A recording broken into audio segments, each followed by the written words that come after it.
So it's interesting because for years I struggled with that identity shift. Yeah. And now, like, I'm fully embraced this version of me. Like, there's sort of very little, really, if any, remnant of that old version of me, which is what I was kind of alluding to earlier, where Yeah. I don't even recognize or remember what it was like to be that person in a lot of Yeah. ways.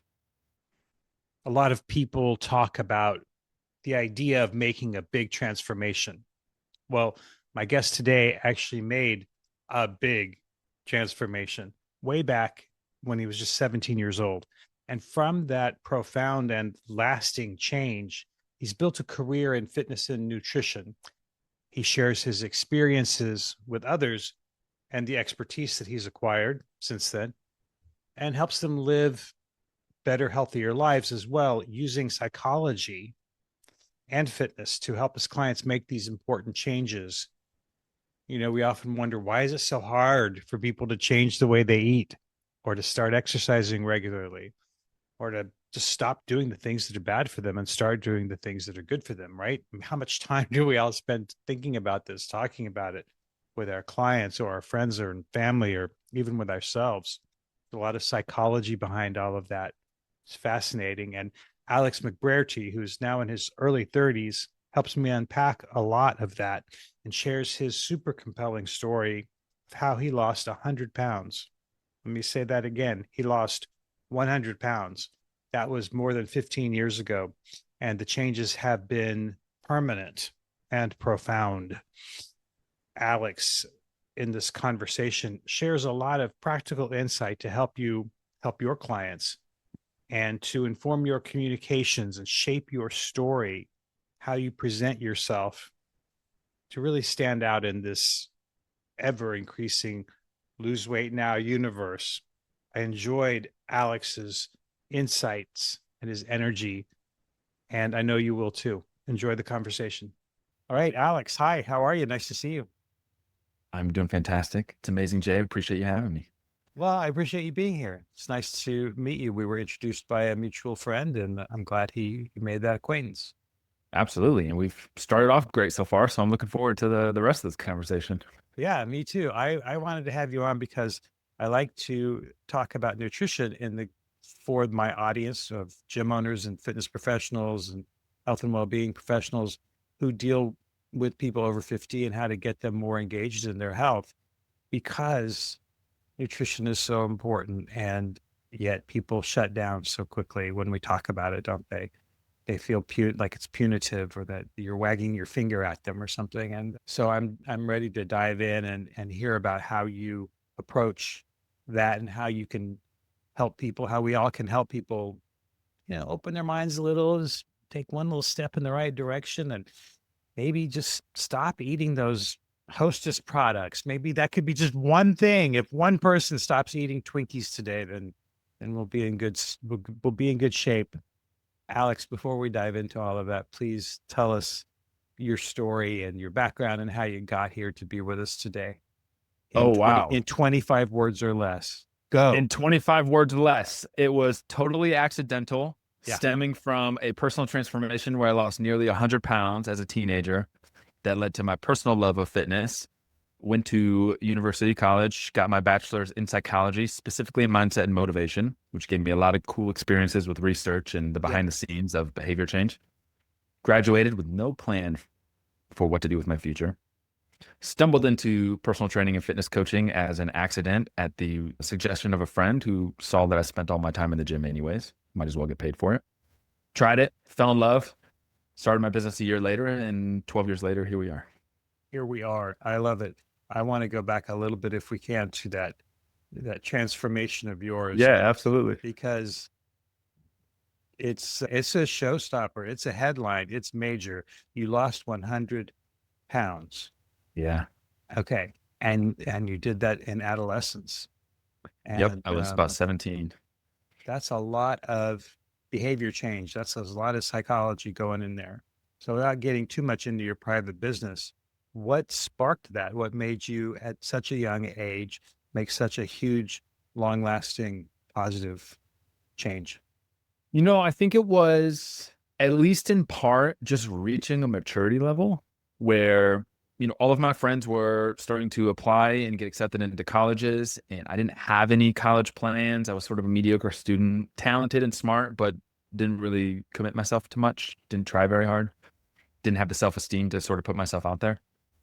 And so I saw all of my friends getting ready to sort of step into their future as adults. And I remember having this epiphany, being unhappy, having low self-esteem with my health, just realizing that if I didn't make a change then as I entered my adult life, it would only be more of the same. And that terrified me. And I think that's what ultimately, because I had tried, throughout my childhood, I was overweight pretty much my entire memorable life. Tried various diets and, with the help of doctors and programs and whatever, and variable degrees of success, always short-lived. And something about, again, that epiphany of not wanting the rest of my life to be just getting worse and worse and more into that sort of deep hole of low self-esteem sparked something in me that we just got after it. How did you do it? So one of the things we have to recognize is, as a 17-year-old graduating high school, was a lot of privilege of time and lack of responsibility. So at the time, I had school. My responsibilities were school. I had a part-time job that I did afterwards, and the gym. Those were the only things that I dedicated my time to. So it was admittedly a little bit of extreme. I would, again, something you can get away with the body of a 17-year-old and the joints of a teenager, is I would go to school. I'd get out early because I got credit for my job, so I could leave a few hours early. If I had work, I'd go to work in the evenings. If not, I'd go straight to the gym. I'd run, 2 or 3 miles around an indoor track, come home, do homework. If I didn't go off to work, I would actually go, and I was involved in a little bit of judo at the time, a form of martial arts. So I would go train there for 1 or 2 hours in the evenings.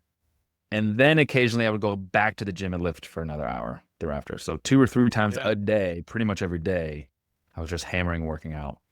The interesting thing was the first 3 months of that, doing that every day, I think I lost a total of 5 pounds over those 3 months, which for that level of effort is atrocious return on time and in effort, because I wasn't paying attention to what I was eating. I still ate the same. And I thought that the working out would solve all the problems.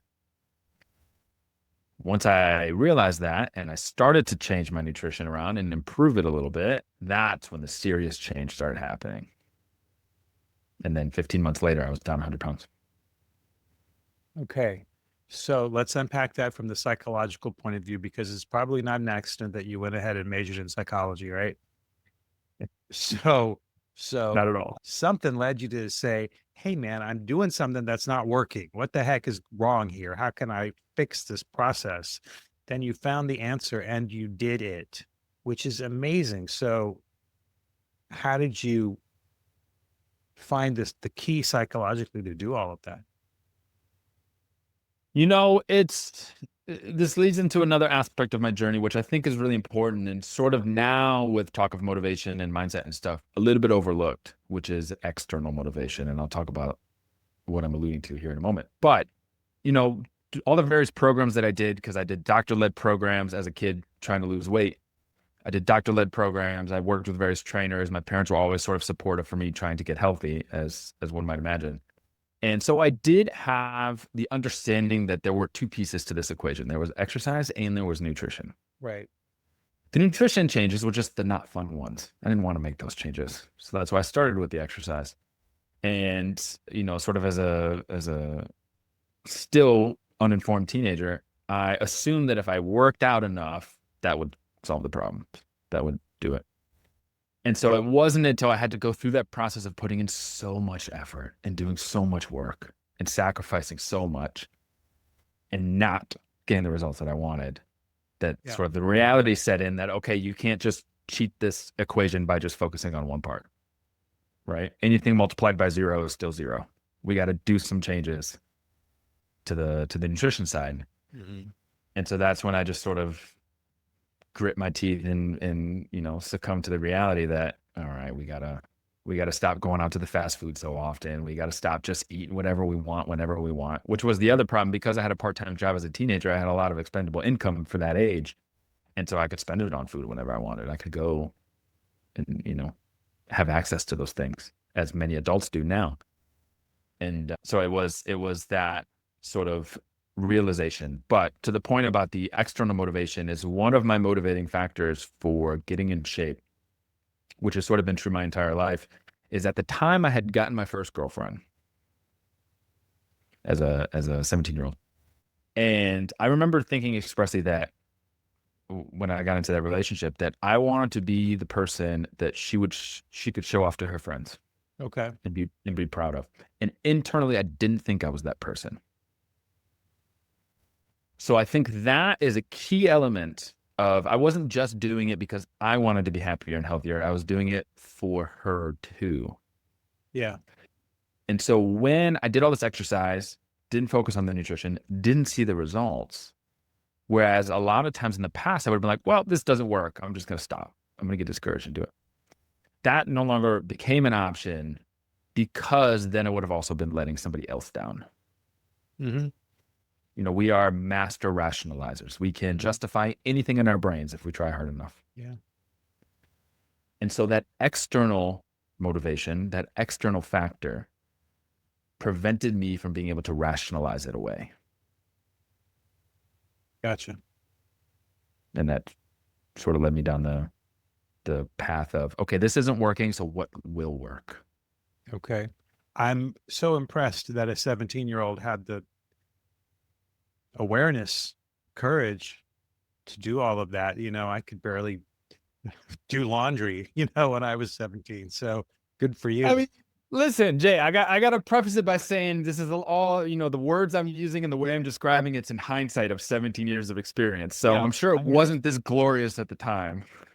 Well, but you got a hell of a story out of it. That I That's did. important. And Yeah. I'm being a smartass when I say that, but it's also serious. It's also true because your story has helped other people in your business.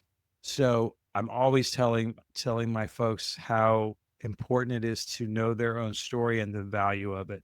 We often think that, oh, it's just my story. Nobody cares who, or we have the opposite approach and think that that the wrong things about us are fascinating. How many certifications I have, and what my personal best is on bench or whatever. And like, Right. nobody cares. You have to relate your story so that they can see something in themselves, right? So 100%. how did you discover that yourself? Obviously, you have discovered it and you have used that story. Maybe you're tired of it. Maybe you go away from it and come back to it. Tell me about your relationship with that story. Hey, are you a fitness professional trying to grow your business with people over 50? If you are, then you need to know how to communicate with them, how to market to them, and how to get them to trust you with their fitness, well-being, and money. We're talking about millions of people who are a little older than the typical market that the fitness industry usually pursues. They have more money, more time, and better motivation to make the best long-term fitness consumers you'll find anywhere. If you're not focusing on them, you should be. Prime Fit Content is the only content marketing company designed specifically to help you engage people in this group and to help you distinguish yourself from competitors in your community. It's effective, affordable, and super easy to use. Check it out at primefitcontent.com. That's prime, like prime of your life, fitcontent.com. Back to the show. That's a great question. And because you're right, when I first became a trainer shortly after college, I leveraged that story heavily in all of my marketing because I was passionate about it. And I was passionate, the life that I had then, the life that I have now is outside of the realm of what I ever thought was possible in terms of the things I've been able to do and experience and who I am today.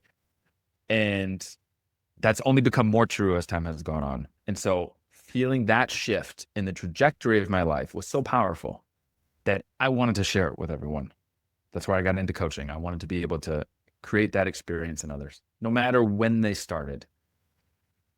And over time, as my identity got further away, the sort of after Alex became further and further distanced from the before Alex, I stopped talking about that story because it didn't seem as relevant for me anymore.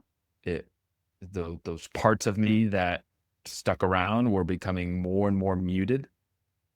And I just didn't see myself as that person. And it felt almost disingenuous to leverage that story because I didn't recognize the person in those photos anymore. It'd be like using Right. some random person's before photos for your program.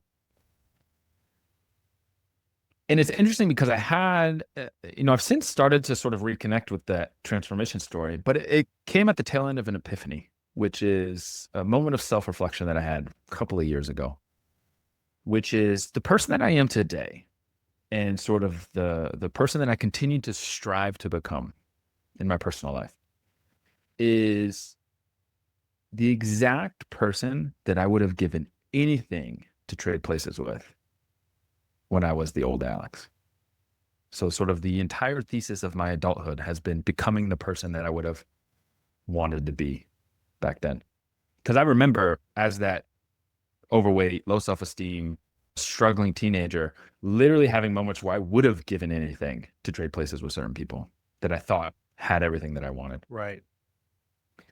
And that realization that I am in a process of becoming that version that younger me would have admired and would have wanted to strive to be like is sort of shifted the framework with which I view the work that I do with all of the clients that I work with. Again, whatever age they're starting at, of how do we help them embrace the version of them that they know is inside that they want to be. Yes. And that segues beautifully to what I want to talk about, which is how the reason I wanted you to go into your story in so much detail is not just because it's a great story, but because it's kind of at the heart of what we do, what health and fitness professionals try to do for their clients is help them become the person that they want to be, whatever that might mean for that person. And so, how do you use all of that, your experiences, and then also your experiences of watching people react to you as these two different people almost? How do you apply all of that to your clients to help them understand what's going on in their head that they might not even be aware of that's driving their behavior? How do you encourage them to be open to change? And then not just being open to it, but how to do it. How do you actually make change? I mean, it's a big loaded question. Unpack it as you see fit. But basically I want to make a Absolutely. connection between the life story you just told us and the work that we do. Yeah.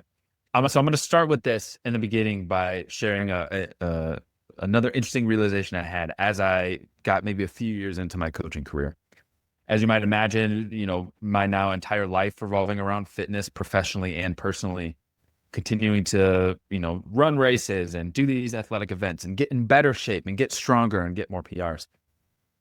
The people that I was trying to connect to, the before Alex's, because I was so far removed from that, I realized that the way that I was sharing my story and who I was then almost made it feel impossible for people, right? This is one of the core concepts when we talk about developing self-confidence and a belief in ourselves to be successful. Self-efficacy, there's 4 components, one of which is vicarious experience, which is being able to see people who we can relate to accomplish the things that we want to accomplish, because that then instills a belief in us that we can do it too. And I failed at leveraging that because I was no longer relatable to the people that I was talking to.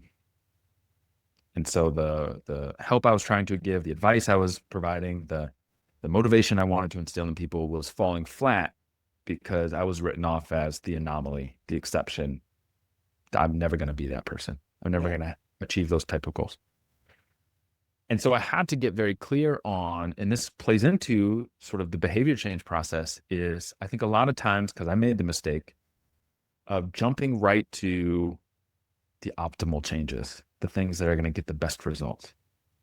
And what we fail to realize is all of the behaviors that have led a person to be where they are in their health are years in the making. Habitually designed routines that are often being performed unconsciously. And we're asking them to change all of it overnight. And not only is there resistance mentally, because now we're asking them to change their identity overnight as well as a part of that.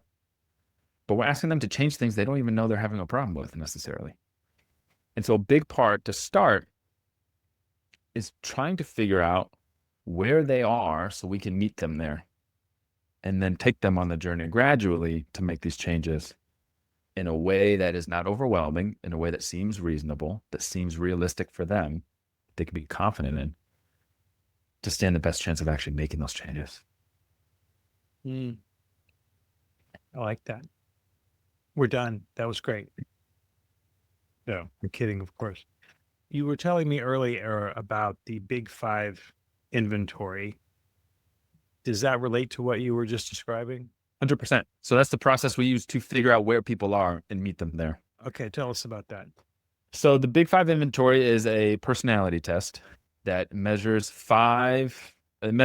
on a spectrum. Each of these 5 variables is a continuum. It measures where they fall on 5 different attributes. And you can remember it easily by the acronym OCEAN. And before I explain what each of those 5 are, the thing about the Big Five and why we've chosen that one is there are a number of different personality assessments out there. One of the challenges, of course, is very few of them have great predictive power, which basically means whatever results you get are actually accurately predicting how you're going to behave. And that's a problem, because if it doesn't actually predict behavior accurately, it's not really useful for us to leverage in behavior change. The Big Five inventory has a much higher predictive power, so it's much more accurate in predicting that behavior, which is why we leverage it. Okay. But it measures your level on 5 different attributes. Acronym OCEAN. The first being openness. How open and receptive are we to new experiences? Are we adventurous? Do we like to try new things, new restaurants, new activities? Do we just like to explore? Or are we low in openness? Do we prefer the things that we're comfortable with? Do we like to do the same activities, the same hobbies, talk to the same people, go to the same restaurants, stay within our bubble of comfort? So that's the first. The second is conscientiousness, which a good way to think about this is how much do we like routine? We're high in conscientiousness. We really like our routines. We like everything laid out and planned ahead of time, right? Another way to think about this more colloquially is like type A, type B personality. Okay. Low consciousness, they're going to prefer more spontaneity. Someone that measures low in this attribute is likely going to be a little bit resistant to like a super rigid structured plan because they feel like structure robs them of their freedom. Gotcha. And when we know that, there's ways we can work around it, which we'll talk about here in a moment. The third attribute is extroversion, the opposite of which is introversion. So low extroversion and being introverted. And this is not necessarily a product of shyness or not, which I think is often confused, but more so how we get our energy, what fills up our cup. Extroverted individuals, people who are high in extroversion, get their energy being around people. My girlfriend and I laugh often about this because whenever we're in the car, just the two of us, I'm introverted, she's extroverted. I'm totally fine sitting in silence. Mm-hmm. I can drive an hour and not say a word with someone else in the car with me. She needs to talk the whole time. If there's silence, it's no good, right? So we have to compromise on that. But this is a good example of the difference between these. But as related to that in the coaching context is the communication preferences of someone. So in our program, how often whether it's in person or online, we do a lot of online coaching, how frequently we're communicating with people. If someone's extroverted, it's easier for us to connect with them more often throughout the week to make sure everything's going well. They're always happy to receive those. They'll always respond timely. Someone who's introverted, which we learned the hard way, if we overwhelm them with too frequent of communication, they shut down and they feel overwhelmed. So that plays a big role. The fourth attribute is agreeableness.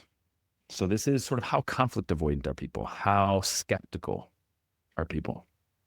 Someone who's high in agreeableness, who might sign on for your program, are just going to listen to everything you say. They're going to agree to everything. They're just going to soak it all in. They're going to be a sponge.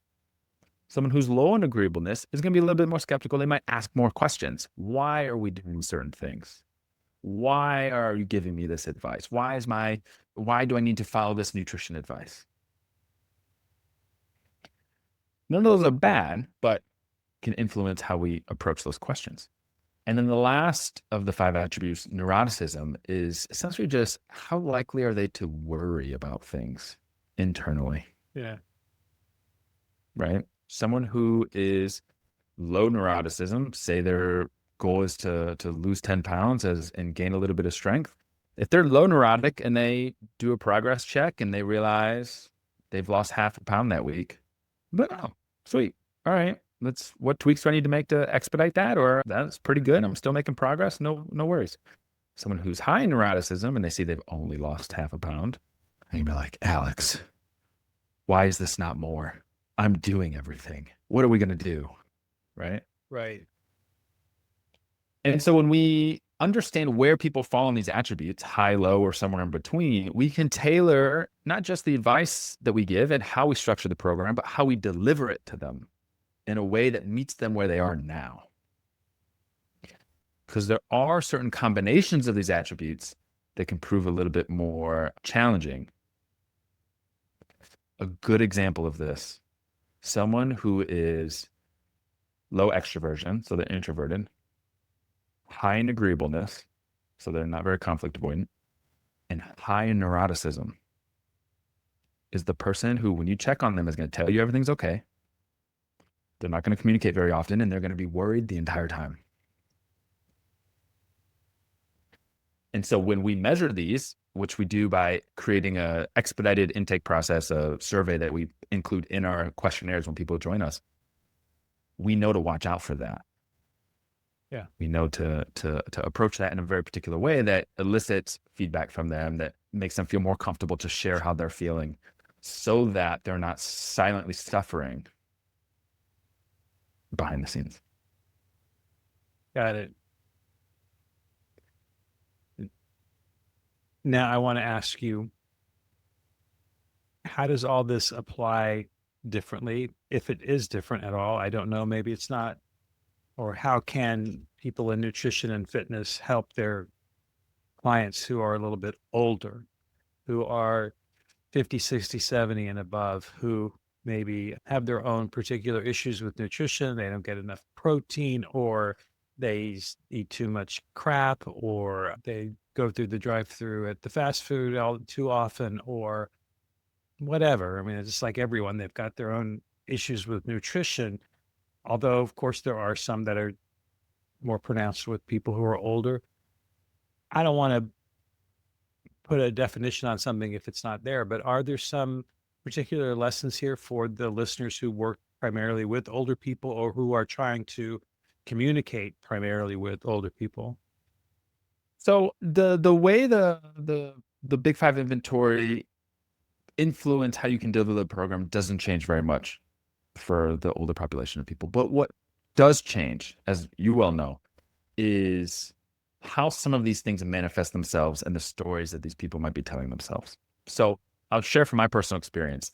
The thing I love about the population of people over 50 is they are some of the most motivated individuals when it comes to their health that I've worked with, because oftentimes they are seeing their elderly parents starting to suffer medically, and they want to avoid that in themselves. They see the real urgency of it. Sometimes they're starting to struggle with their own health, depending on where they're at in their fitness journey. And so, unlike younger populations of people who know theoretically that they're going to be better off if they focus on their health now, are not really paying the price of that to the same degree yet. They're still able to put off that pain into the future. This older population, they might already be dealing with it.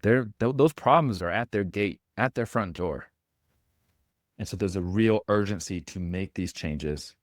And as a result, are likely to feel the benefits faster and more profoundly because they can see the difference.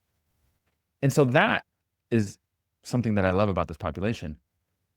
How we sort of meet them where they are is really the difference is the stories they're telling themselves. Because again, from my personal experience in working with these populations, I've heard stories of skepticism in their own ability to succeed because of their age, because of maybe they've never, I had working with a client who's 65 and has never been involved in a structured fitness program her entire life and thinks it's too late to start. And so those are challenges to be overcome. But in applying these personality traits and how we deliver it to match their personality type, what that allows us to do, again, all of this comes back to the theme of meeting people where they are in their journey, both physically and mentally, so that we can build the confidence and the competency so that they can start to shift some of those stories. Shift some of those stories sounds a lot like reverse behavior change and personality traits in the rearview mirror, right? Like, well, this happened when I was such and such age, and now I'm going to look at it a little bit differently in a way that serves me now. Is that what we're getting at? Or maybe not, but it still sounds like a good idea if you can manage it. Well, yeah, you're absolutely right. And you're stumbling on something important, which is our entire reality is dictated by stories. Yeah. So, you know this, when we're going through the world, we are experiencing various stimulus, sight, sounds, taste, smells, touch. That's just raw data. That's like looking at an Excel spreadsheet with a bunch of numbers and we have no context for what the numbers Yeah. mean. It doesn't mean anything to us. And so as we're going through the world, these sensations and the stimulus doesn't actually mean anything until we interpret that data. We give it context. And the way our brain does that is by telling stories.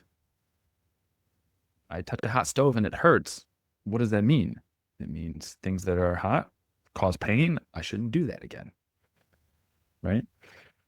And so one of the unique challenges of this older population when it comes to health behavior change is oftentimes the stories they're writing about their identity around fitness, whether they've been active or not, overcoming some of the very real health and medical issues they might be starting to deal with or have been dealing with, is they've had a story that they've been writing about themselves and their world for however long. And so every change that we're trying to make as a health practitioner, trying to improve their nutrition, trying to get them to move more, whatever the case is we are essentially fundamentally trying to inspire them to write a different story, which is what I meant when I said that. It's not, oh, I'm 65 and I've never exercised, I'm not going to be good at it, to, okay, what can I do? What am I capable of? What skills can I build around movement? And so the personality traits and how we deliver it again is part of that story transformation, but in a way that allows it to feel more manageable to start making the changes. So that, because this again, the stories are from a product of our experience. If we believe that we're not going to be successful at a nutrition change program, I'm not going to be able to change my eating, I'm not going to be able to eat more protein, I don't like these foods, XYZ. If we can approach those changes in a way that agrees with them, not ask someone who's low openness, we're picking foods they already love, so we're not asking them to try anything new. Someone who prefers their spontaneity, we're not giving them a rigid meal plan. We're just suggesting some changes and giving them the freedom to decide how they make those changes. When we do this in a way that's more agreeable for them to start implementing, more realistic for them, and they start to see themselves succeed, they start to see themselves make the changes.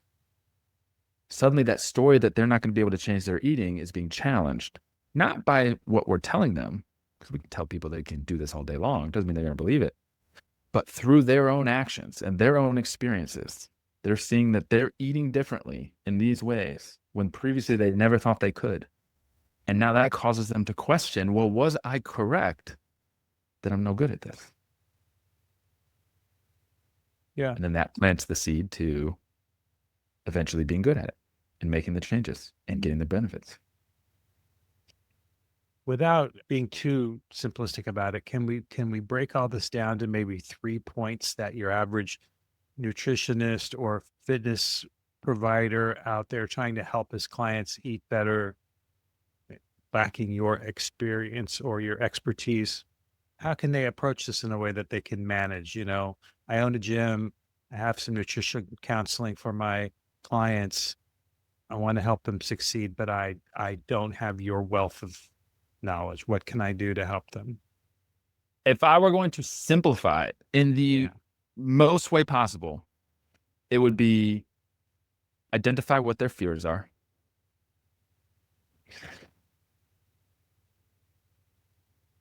fi- have them figure out what small changes feel manageable. So we're not dictating what that is, they are. And then when they start succeeding at those changes, asking them whether the original fears are still true. Okay. Basically asking them to rewrite their story. Yeah. I like that. That's something that a layman I can understand. I got you. I'm with you on that. I can see how that would be helpful to someone. Okay. Anything else about this particularly slightly older demographic that is relevant regarding your work in nutrition or also perhaps in fitness and how you do outreach to them, how you communicate with them that you find, oh, I noticed that people, this tends to work better, or I won't make that mistake again. Any kind of practical lesson that you've learned? I think, it's easy. I think about the younger populations that I work with adjacent to this. And when it comes to nutrition changes and tracking, we're food logs and apps and all these other tools that we use. And I find with a lot of my older population individuals, some of them are very tech savvy, more so than me in many ways. But by and large, keeping things as simple as possible, just as fundamental, doing less of like get out your food scale and weigh this and weigh that and do all of that to, okay, let's just, what are you doing now? And how can we, you know, add a little bit of extra protein? Or how can we make this portion size a little smaller? Or how can we, as you said earlier, simplifying things as much as possible is by and large incredibly beneficial. Yeah. Yeah. I like that. I think that so many times it's overwhelming to people of any age to say, "Oh, I can't ever have fun again. I can never drink a beer again. I can never eat a slice of pizza again. I have to live at the gym." I, like, no, you don't. Just stop eating so much garbage and get off the couch a few times a week. That's all you got to do to start, right? Is that Exactly. it's like we have this all or nothing idea in our heads about everything, and it's just not useful. Right. You're absolutely right. That the all or nothing mindset that you alluded to is if we're not perfect, it's not worth it. Yeah. Is completely wrong. Yeah. All right. Well, we've got to change some minds here. We've got our work cut out for us, Alex. And I want you to tell the folks listening how they can reach you, where they can go to find out more, to be in touch if they'd like to be. Absolutely. Well, the best place to find me, I have a newsletter that I publish to multiple times a week where I talk about this intersection of fitness and psychology. So if you're interested in the mindset stuff and how to leverage that a little bit more, both for yourself, for your clients, or whatever the case is, you can find that. That's on my Substack, ateamfit, ateamfit.substack.com. Free to subscribe. Again, I publish multiple times a week.